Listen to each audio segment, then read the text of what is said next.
Welcome to Everyday Decoding. This is part 4 of analytical function video series in SQL Server. In this video series, we are talking about 8 analytical functions in SQL Server. In this video, I am talking about last value analytical function in SQL Server. So before watching this video, I have requested to all please watch my previous 3 videos. All those 3 videos are based on analytical function.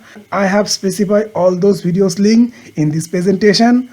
Last value function return the last value in a ordered set of values. That means this is a ordered sets, and within these ordered sets this function will be take the last value, and this last value will be appear on this particular attributes. So this function always take a particular column name, and within this column name this value always take the last value. That's why return type of the specific function is same type as scalar expression. So this function always return a specific single value, that means scalar expression. So the syntax of this particular last value is it will take a particular column scalar expression. After that over keyword, this over keyword take 3 things as a parameter. First parameter is partition by clause, this is not mandatory. Order by clause always mandatory. Rows and range clause is mandatory in this case, but if I am not specifying rows range clause, I am not getting any error, but it will display the wrong result. So why I am telling this, I will explain on when I am execute this particular query. So partition by clause always divide the particular record sets into the subgroups. So I just close my presentation and go to my management studio window. I have a sample table, and within this table I have a sample data. First column is the primary key column, that means ID column. Second column is the name of this particular product, that means bike names. Third column is the manufacturer of those bikes, and fourth column is the year in which those bikes are launched, that means model number. Fifth column is the price of those products. Sixth column is bike type.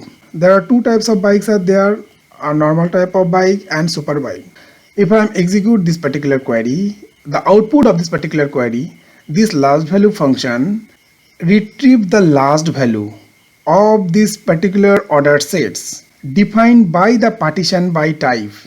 Within this bike category, there are 2 types of bike, normal type of bikes and super bikes. So normal type of bikes are first group from row 1 to row 7.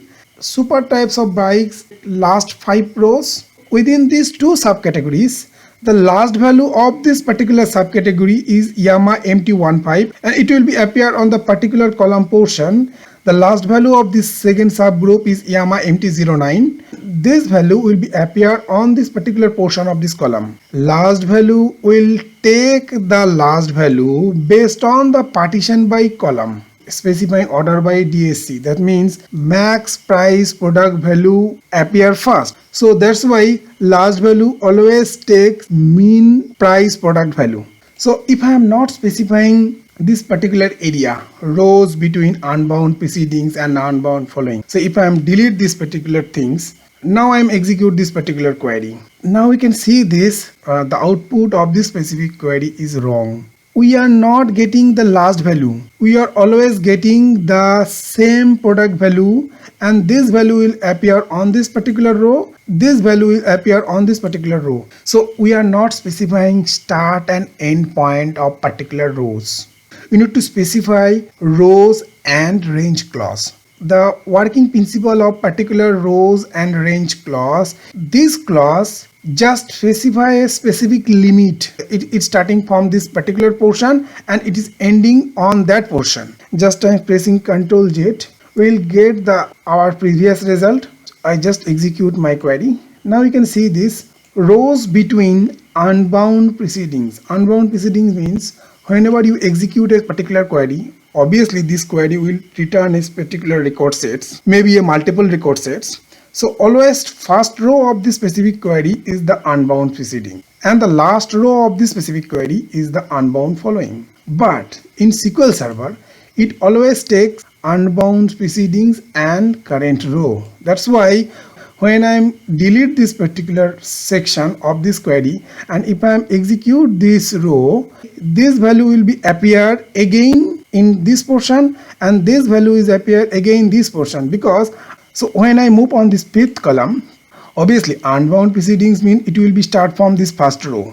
This particular function taking the last value of particular section, it will take last value of yama fz as fi, because the endpoint is current row. That means I am still on there, still on this particular row. So endpoint is yama fz as fi, and this value will be displayed on this particular portion, and this same thing will be applied on rest of all rows. So that's why I am specifying this particular syntax to tell the SQL server take the last value from rows between unbound precedings and unbound following. The partition by clause create two subgroups of this particular query. So when I execute this query again, you can see this first 1 to 7 is the first group, and after 8 to 12 is the another group. Within this particular subgroups, unbound preceding is the first row and unbound following is the last row. And within this particular subgroups, unbound preceding is the 8th row and unbound following is the 12th row. So if you have any query regarding this video, regarding my YouTube channel, please feel free to put into the comment box. That's it for today. Have a good day.